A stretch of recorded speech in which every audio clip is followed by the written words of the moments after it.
Hazreti Ebu Umame radıyallahu anh'ten rivayet edilmiştir. Resulullah sallallahu aleyhi ve sellem Efendimiz şöyle buyurdu.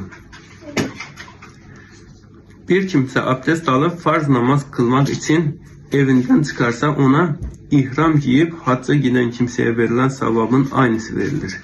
Kim de sıkıntıya katlanarak kuşluk namazını kılmak için bulunduğu yerden çıkarsa herhangi bir yere gider. Ona ümre yapan kimsene verildiği sevap gibi sevap verilir. Yani farz namazı kılmak için evinden çıkıp camiye gidene hac sevabı verilmektedir. İhram giyip. Kuşluk namazı kılan birisine de ümre sevabı verilmektedir.